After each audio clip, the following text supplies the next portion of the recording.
Hello everyone, स्वागत है आपका हमारे YouTube channel history for you में। आज के अंक में हम चर्चा करेंगे मौर्यकालीन नगर प्रशासन के बारे में।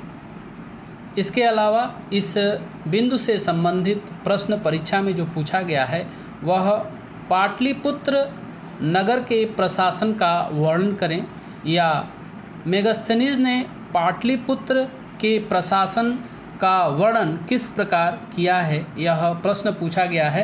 तो आज के हमारे इस अंक का केंद्रीय बिंदु पाटलिपुत्र के नगर प्रशासन है, इस पर हम चर्चा करेंगे।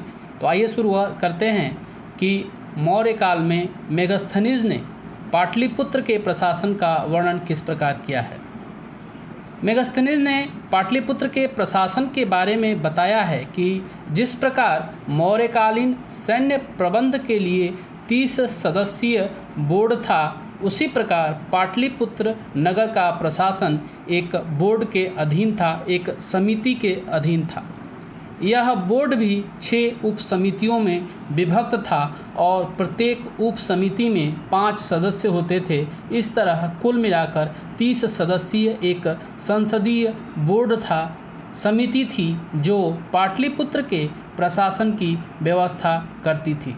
अब एक एक उप समितियों के कार्यों को हम देखेंगे, जिसमें जो पहली समिति थी, पहली समिति का कार्य था शिल्पियों और कारीगरों की देखभाल करना। नगर में कार्य करने वाले जो अलग अलग शिल्पी थे या कारीगर थे, उनका देखभाल करना पहली समिति का कार्य था। इसके अलावा यह उनके लिए उचित मजदूरी का प्रबंध करती थी कि जो शिल्पी और कारीगर कार्य कर रहे हैं उन्हें उचित मजदूरी मिल रही है या नहीं मिल रही है। दूसरी समिति का कार्य था नगर में रहने वाले विदेशियों की देखभाल करना, उनके आवास, चिकित्सा और सुरक्षा की व्यवस्था करना। अर्थात जो दूसरी समिति थी वह दूसरी समिति विदेशियों के बारे में कार्य करती थी कि विदेशियों की देखभाल अच्छे ढंग से हो रही है या नहीं, उनके आवास की क्या व्यवस्था है, उनके चिकित्सा और सुरक्षा की क्या व्यवस्था है। यह दूसरी समिति का प्रमुख कार्य था। तीसरी समिति वह थी जो नगर में होने वाले जन्म और मृत्यु का ब्यौरा रखती थी। तीसरी समिति नगर में जन्म और मृत्यु का ब्यौरा रखने वाली समिति होती थी। चौथी समिति व्यापार, वाणिज्य और माप तौल से संबंधित थी। किसी भी प्रकार के व्यापार वाणिज्य में आने वाली समस्या का समाधान इनके द्वारा किया जाता था और माप तौल से आने वाली शिकायतों का निपटारा यह चौथी समिति करती थी। पांचवी समिति कारीगरों द्वारा बनाए गए सामानों की देखभाल और उनके बिक्री का उचित प्रबंध करती थी।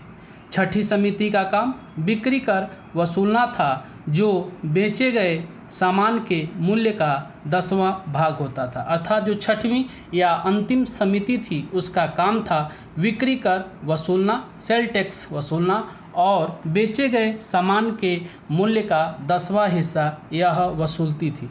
जो बोर्ड के सदस्य होते थे वह एस्टीनोमई या नगर कमिश्नर कहलाते थे। इस प्रकार इस अंक में हमने देखा कि पाटलिपुत्र नगर का प्रशासन किस प्रकार संचालित होता था, जिसका वर्णन मेगास्थनीज ने अपनी पुस्तक इंडिका में किया है। आज के अंक के लिए इतना ही। मिलते हैं एक अलग बिंदु पर आपसे चर्चा करने के लिए। हमारा यह अंक देखने के लिए आपका बहुत बहुत धन्यवाद।